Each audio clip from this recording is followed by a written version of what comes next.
You know, when Chris first approached me to speak at TED, I said no, because I felt like I wasn't going to be able to make that personal connection, you know, that I wanted to at such a large conference. But he explained to me that he was in a bind and that he was having trouble finding the kind of sex appeal and star power that the conference was known for. So I said, fine, Chris, I'll come with 2 conditions. 1, I want to speak as early in the morning as possible. And 2, I want to pick the theme for TED 2006. And luckily he agreed, and the theme in 2 years is going to be cute pictures of puppies. Shake that thing, miss. Can I shake that thing, miss? Annabella, shake that thing, yeah. Donna, Jody and Rebecca. Woman, get busy. Just shake that booty non-stop when the beat drop. Just keep swinging it, get jiggy. Get drunk up, percolate anything you want. Call it hostility if I don't take pity. More to see you get life on the rhythm of my ride. And my lyrics up about electricity. Girl, nobody can do you nothing cause you don't know your destiny. Yo, sexy ladies want war with us. You know the car with us, them not war with us. You know the club, them. I invented the placebo camera. It doesn't actually take pictures, but it's a hell of a lot cheaper, and you still feel like you were there.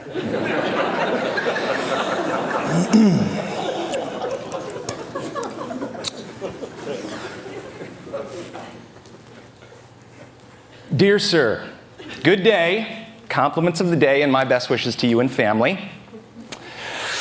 I know this letter will come to you surprisingly, but let it not be a surprise to you, for nature has a way of arriving unannounced. And as an adage says, originals are very hard to find, but their echoes sound outer. So I decided to contact you myself for you to assure me of safety and honesty if I have to entrust any amount of money under your custody. I am Mr. Michael Bangura, the son of late Mr. Tiamu Bangura, who was the Minister of Finance in Sierra Leone, but was killed during the Civil War. Knowing your country to be economical conducive for investment and your people as transparent and trustworthy to engage in business, on which premise I write you. Before my father's death, he had the sum of 23 million United States dollars, which he kept away from the rebel leaders during the course of the war. This fund was supposed to be used for the rehabilitation of water reserves all over the country before the outbreak of war. When the war broke out, the rebel leader demanded that the fund be given to him. My father insisted it was not in his possession, and he was killed because of his refusal to release the fund. Meanwhile, my mother and I is the only person who knows about the fund because my father always confided in me. I quickly made an arrangement with a Red Cross relief worker who used his official van to transport the money to Lungi Airport, Freetown, although he did not know the real contents of the box. The fund was deposited as a family leisure in a safe, reliable security company in Dakar, Senegal, where I was only given temporary asylum. I do not wish to invest the money in Senegal due to unfavorable economic climate and so close to my country. The only assistance I need from you, which I know you would do for me, are the following. 1, be a silent partner and receive the funds in your account in trust. 2, provide a bank account under your control to which the funds will be remitted. 3, receive the funds into your account in trust. Take out your commission and leave the rest of the money until I arrive after the transfer is complete. Sincerely, Mr. Michael Bangura.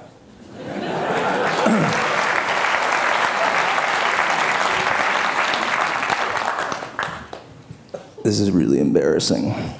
I was told backstage that I have 18 minutes. I only prepared 15. So if it's cool, I'd like to just wait for 3.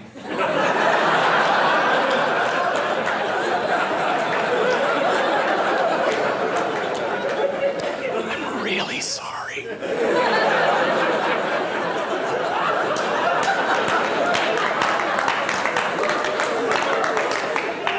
What's your name?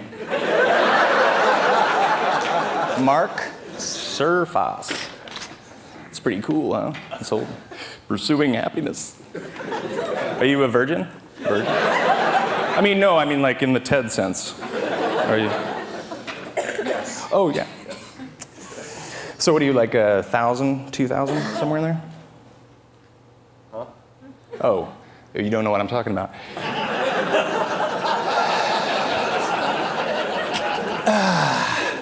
Mark Surface.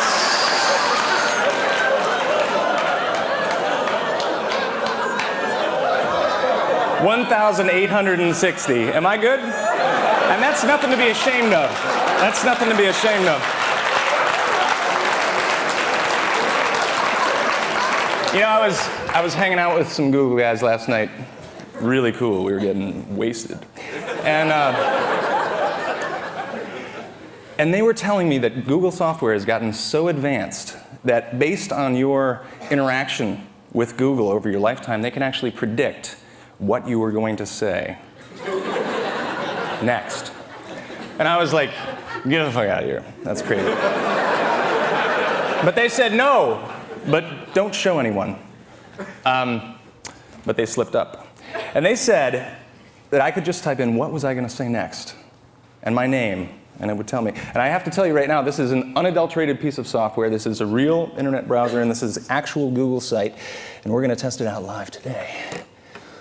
What was I going to say next? And ZeFrank, that's me.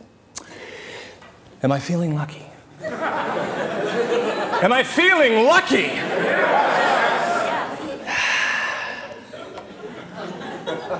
Oh, amazing!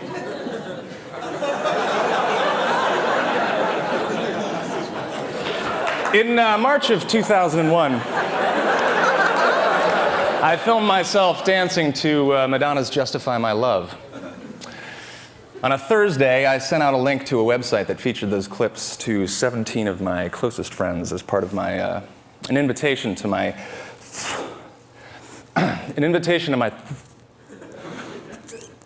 26th birthday party. By Monday, over 1 million people were coming to this site a day.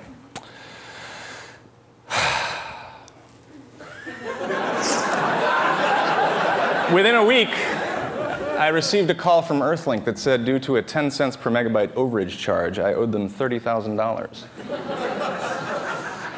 Needless to say, I was able to leave my job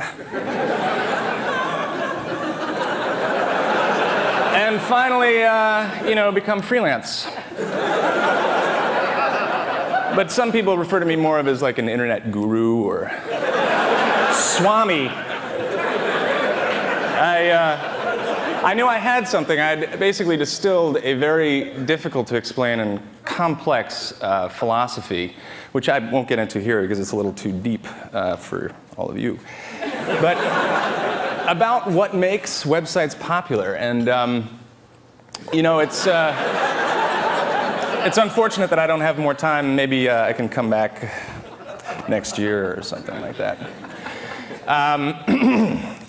I'm obsessed with email. I get a lot of it. 4 years later, I still get probably 200 or 300 emails a day from people I don't know. And it's been an amazing opportunity to kind of get to know different cultures. You know, it's like a microscope to the rest of the world. You can kind of peer into other people's lives, and I also feel like I get a lot of inspiration from the average user. For example, somebody wrote me, they said, "Hey Zay, if you ever come to Boulder, you should rock out with us." And I said, "Why wait?" And they said, "Hey Zay, thanks for rocking out, but I meant the kind of rocking out where we'd be naked." And that was embarrassing. But you know, it's kind of a collaboration between me and the fan, so I said, sure.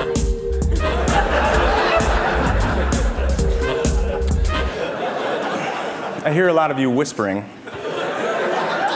And I know what you're saying. You're saying, holy crap, how is his presentation so smooth? And I have to say that it's not all me this year. I guess Chris has to take some credit here because in years past, I guess there's been some sort of subpar speakers at TED. I don't know. And so this year, Chris sent us a TED conference simulator, which really allowed us as speakers to get there in the trenches and practice at home so that we would be ready for this experience. And I gotta say that, you know, it's really, really great to be here. Yeah. I'd like to tell all of you a little joke. Not just the good stuff, though. You can do heckler mode. Hey, moron! Get off the stage! You get off the stage! We want Malcolm Gladwell!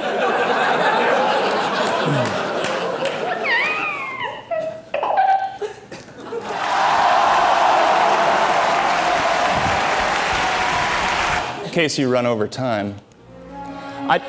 Just one last thing I'd like to say. I'd really like to thank all of you for being here. And frog mode.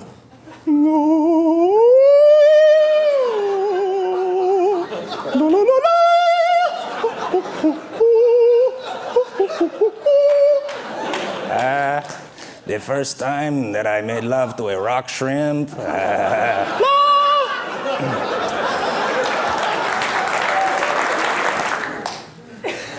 It's true. Some people say to me, they say, Zay, you're doing all this stuff, this internet stuff, and you're not making any money. Why? And I say, Mom, Dad, I'm trying. You know, I don't know if you're all aware of this, but the video game market, kids are playing these video games, I don't know. But supposedly there's tons of money. I mean, like, I think $100,000 or so a year is being spent on these things. So I decided to try my hand. I came up with a few games. This is called Atheist. I figured it'd be popular with the young kids. You can kind of move around and say some things. And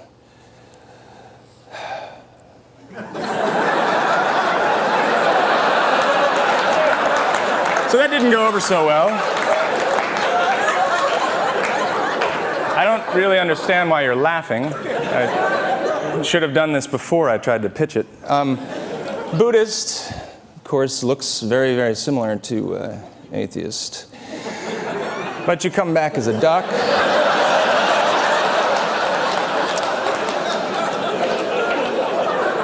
And this is great because, you know, for a quarter, you can play this for a long time. And Chris had said in an email that, you know, we should really bring something new to TED, something that we haven't shown anyone. So I made this for TED. It's Christian. It's the third in the series. I'm hoping it's going to do well this year.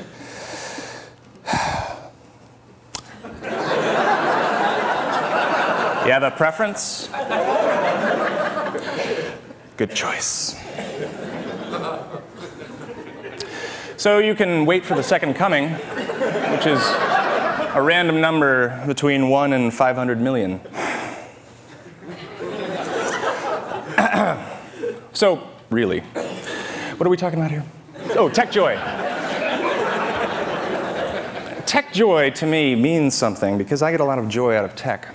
And in fact, making things using technology, and I'm being serious here even though I'm using my sarcastic voice. I won't, hold on. Making things, no, shit. Making things actually does give me a lot of joy. It's the process of creation that keeps me sort of a bubble and a half above perpetual anxiety in my life.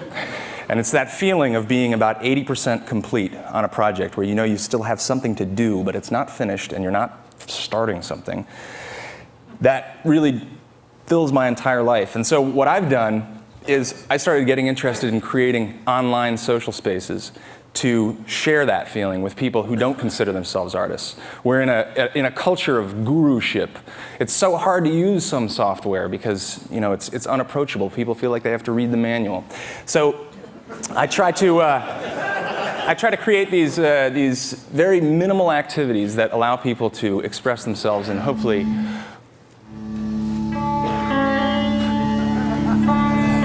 whoa, I'm like on the page, but it doesn't exist.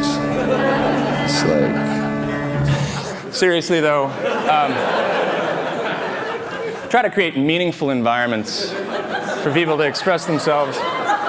Here I created a contest called When Office Supplies Attack, which I think really resonated with the working population. Over 500 entries in 3 weeks. Toilet paper fashion. Again, people from all over the country doing it. The watch is particularly incredible. Online drawing tools, you've probably seen a lot of them. I think they're wonderful. I think it's a chance for people to get to play with crayons and all that kind of stuff. But I'm interested in the process of creating as the real event that I'm interested in. And the problem is that a lot of people suck at drawing. And they get bummed out at this sort of, stick figure, awful little thing that they created. And eventually it just makes them stop playing with it or draw, they draw penises and things like that. So the Scribbler is an attempt to create a generative tool. In other words, it's a helping tool. You can draw your simple stick figure, and then it collaborates with you to create sort of like a post-war German etching. So you can, in fact, it's tuned to be better at drawing things that look worse. So we go ahead and we start scribbling. And so the idea is that you can really, partake in this process, but watch something really crappy look beautiful. And here's some of my favorites. This is the little trap marionette that was submitted to me. Well, very cool. Darling. Beautiful stuff. I mean, this is incredible. This is an 11-year-old girl drew this and submitted it. It's just gorgeous. I'm dead serious here. This is not a joke. But I think it's a really fun and wonderful thing. So this is called the Fiction Project. This is an online space, which is it's basically a refurbished message board that encourages collaborative fiction writing. These are haikus. None of the haikus were written by the same person. In fact, no line was. Each line is contributed by a different person at a different time. I think that the now tied down, Mistress Cruel approaches me. Now tied down, it's up. It's an amazing way, and I'll tell you.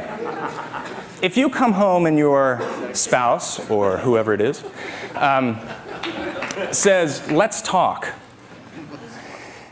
that chills you to the very core. But it's peripheral activities like these that allow people to get together, doing fun things. They actually get to know each other, and it is sort of like low threshold peripheral activities that I think are the key to bringing up some of our bonding social capital that we're lacking. And very, very quickly, I love puppets. Here's a puppet. Dances to music. Lotta Reiniger, an amazing shadow puppeteer in the 20s that started doing more elaborate things. I became interested in puppets, and I just want to show one last thing to you. Oh, this is how you make puppets. Ladies and gentlemen, Mr. ZeFrank.